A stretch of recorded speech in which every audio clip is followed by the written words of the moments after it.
Luísa Martins também não dormiu. Como eu e a Tainá Falcão, ficamos acordados acompanhando essa votação até a madrugada. Mas uma coisa é certa, e a Tainá já trouxe isso, Luísa, esses dois nomes devem ser cassados.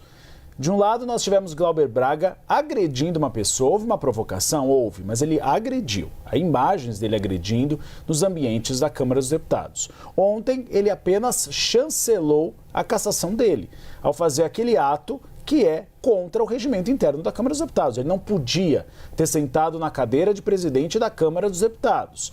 E Carla Zambelli até tinha um movimento pequeno no PL, mas o suplente dela, quem vai assumir o lugar dela, é um aliado de primeira hora de Guilherme Derrite em São Paulo.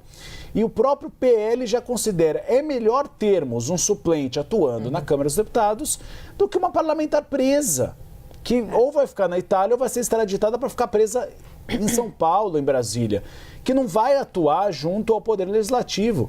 Então os partidos já lavaram as mãos, já consideram que esses dois são favas contadas. Agora, Alexandre Ramagem e Eduardo Bolsonaro é outra história, né, Luísa? A tendência é que eles mantenham seus mandatos. Uribe, e diante de todos esses casos, o STF tem colocado lupa, principalmente nos casos de Zambelli e de Alexandre Ramagem, que estão aí sob risco de perder os seus mandatos devido a uma condenação imposta pelo Supremo Tribunal Federal, né? Nos outros casos, Glauber Braga foi esse episódio de agressão dentro da Câmara dos Deputados e que é uma questão interna da Câmara na qual o Supremo não vai se intrometer, pelo menos não nesse momento.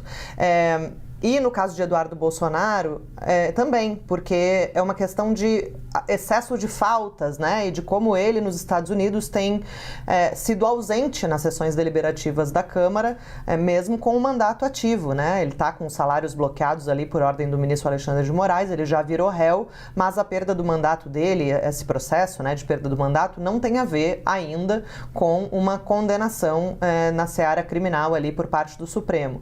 Então, o que acontece, Uribe, Tainá? Quando há um parlamentar condenado pelo STF à perda do mandato, para além das penas privativas de liberdade, isso sempre gera esse impasse, né? Sobre quem, afinal, tem a palavra final a respeito da cassação.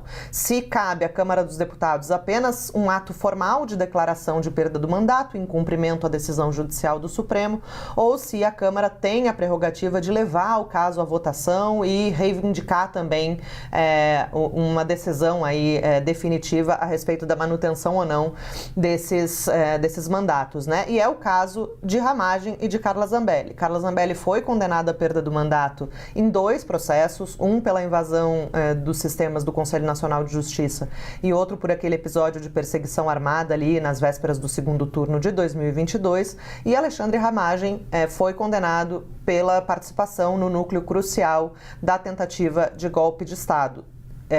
Os casos são muito semelhantes, claro que não tem relação entre os crimes, né, mas são muito semelhantes juridicamente, a situação jurídica dos dois é a mesma. Foram condenados à perda do mandato, mas a Câmara preferiu levar isso à votação do que meramente declarar o cumprimento dessa decisão judicial. E isso é curioso, né, Uribe, Tainá, porque em outros casos, em outras legislaturas, a Câmara apenas decretou ali a perda do mandato nos termos definidos ali pelo Supremo Tribunal Federal. Foi o caso, por exemplo, do então deputado Paulo Maluf. Foi condenado no Supremo e a mesa diretora da Câmara apenas disse: está cassado o mandato e fim de papo, não foi levado à votação. Então, que conduta que o STF tem adotado nesses casos de Zambelli e Ramagem? Mais com Zambelli, que essa questão da perda do mandato já está posta aí há mais tempo. É monitorar com lupa ali para ver se o resultado vai estar de acordo com o que foi definido na decisão, né, na sentença da condenação. Então, se houver uma perda do mandato, o STF nem precisa entrar nessa briga, está tudo certo, porque era o resultado que o Supremo queria. Se houver uma decisão por livrá-los da punição e manter ativo esse mandato, aí provavelmente isso chegue ao Supremo de novo para decidir, e aí a gente vai ver um novo ciclo de potenciais crises aí entre o Legislativo e o Judiciário. A gente vai acompanhar hoje, mas sabemos aqui, acompanhando há muito tempo como funciona a política, tudo depende da personagem. No caso dessas duas personagens, há muita resistência no plenário da Casa em livrá-los dessa cassação, diferente do que a gente pode ver em relação a Alexandre Ramagem. No caso do Eduardo Bolsonaro, tem a previsão da cassação por faltas, que já foi anunciada pelo presidente da Câmara. Resta uma dúvida regimental se isso poderia acontecer ainda esse ano, dado já o fim do ano legislativo, ou se fica só para o ano que vem. Ainda assim, Eduardo Bolsonaro vai ficar aí pouco tempo fora do jogo, depois ele pode voltar e se candidatar novamente e retomar o seu mandato no Senado ou na Câmara dos Deputados, apesar de ser uma resposta, né, devido à sociedade e também dentro desse movimento, já que precisou acenar para a direita na aprovação do PL da dosimetria, faz no sentido contrário, anunciando a cassação de Eduardo Bolsonaro. Sobre o Ramagem, a gente tem que lembrar que a Câmara dos Deputados não tem muito tempo, trabalhou para trancar a ação penal contra o parlamentar, indo contra a decisão anterior do Supremo Tribunal Federal, posteriormente derrubada por esse mesmo Supremo, né, Luísa?